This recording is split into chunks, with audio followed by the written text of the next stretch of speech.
মাম্মামের হাতে যে জিনিসটা রয়েছে সেটা কিন্তু খুব কাজের একটা জিনিস। Hello everyone, welcome back to my channel. আশা করি আপনারা সবাই খুব ভালো আছেন আর আমিও অনেক ভালো আছি। জার্মানিতে তো এখন শীতকাল, আর মামামের স্কুলে ঢোকার সময় কিন্তু কোনো বসার জায়গা নেই। আর শীতকাল বলে আমরা অনেক বুটস পরে থাকি, কিন্তু খুবই অসুবিধে হয়।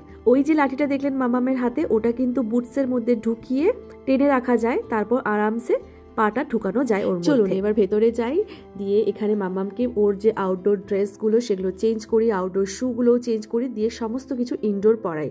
মানে ঘরে পরার জুতো, ঘরে পরা জামা সব কিছু পরিয়ে দিই, কারণ ঘরের মধ্যে তো হিটার চলে, তাই অত বেশি ঠান্ডা লাগে না, তাই একটু পাতলা জামা কাপড় পরলেই, জুতো পরলেই হয়ে যায়। কিন্তু বাইরেটা তো উল্টো, বাইরে তো অনেক ঠান্ডা থাকে, তাই জন্য অনেক হেভি জামা কাপড় ওকে আমি পরিয়ে নিয়ে আসি, গ্লাভসগুলো নিয়ে আসি পরিয়ে। তো সেগুলো সবই কিন্তু এখানে খুলে রাখা যায়। আর ওই যে কাবারটা মাম্মাম খুলছে, ওখানে কিন্তু এক্সট্রা জামা কাপড়ও দেওয়া থাকে, যাতে করে কখনো যদি মাম্মাম জামা কাপড় কোনো ভিজিয়ে ফেলে বা নোংরা করে ফেলে, তাহলে কিন্তু ওদের টিচাররা এখান থেকে জামা কাপড় নিয়ে ওদেরকে পরিয়ে দিতে পারে। তো চলুন এখন ওকে কোনো একটা টিচারের কাছে হ্যান্ড ওভার করে দিয়ে তারপর আমি বাড়ি যাই। এই জায়গাটাকে কিন্তু বলে ড্রপিং স্টেশন। আর এখানে ওই যে কাবার্ডটা আছে, এই কাবার্ডে কিন্তু প্রত্যেকটা বাচ্চার নাম এবং তাদের ছবি দেওয়া থাকে। চলুন এবার বাড়ি যাই। ওই যে রাস্তাটা যে পাশ দিয়ে গাড়িটা এলো, ওই দিকেই মামামের স্কুল, ওখান থেকে সোজা চলে গেলে কিন্তু এই দিকে হচ্ছে আমার বাড়ি। কিন্তু আজকে ফর আ চেঞ্জ আমি কিন্তু এখানে এসে দাঁড়িয়েছি, আর আজকে এই রাস্তাটা দিয়ে যাব, যে রাস্তাটা কোথায় যাচ্ছে, এর আগে কখনো যাইনি রাস্তাতে। আর ওই যে দেখছেন রাস্তার ওপাশে একটা বিল্ডিং রয়েছে, এটা কিন্তু একটা কিন্ডারগার্টেন।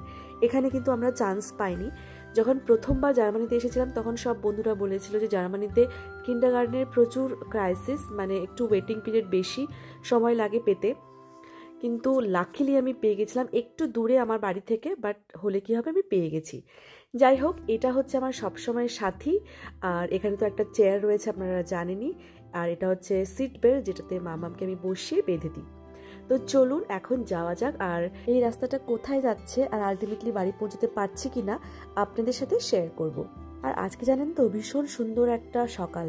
মানে আমি যখন ইন্ডিয়াতে থাকতাম তখন যেরকম শীতকাল থাকতো, মানে ওই প্রথমে সকালের দিকটাতে প্রচুর কুয়াশা, তারপর আস্তে আস্তে একটু কুয়াশাটা কমে যায়, তারপর হালকা হালকা রোদ ওঠে, সেরকমই আজকে একটা সকালবেলা দেখছি এই জার্মানিতে।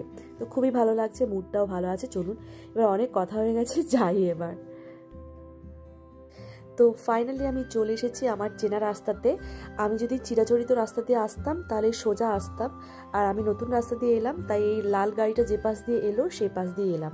তো দেখলাম এই দুটো রাস্তা এখানে মিলেছে। তো এখন আমি বুঝতে পারলাম যে আমি বেকারই ওই এতটা রাস্তা ঘুরে মানে আসি জেনারেলি, তো এই শর্টকাট রাস্তা দিয়েও আসা যায়। তো চলুন এখন বাড়ি চলে এসেছি, বাড়িতে ঢুকি, এখন প্রচুর কাজ রয়েছে, সেগুলো সারা যাবে।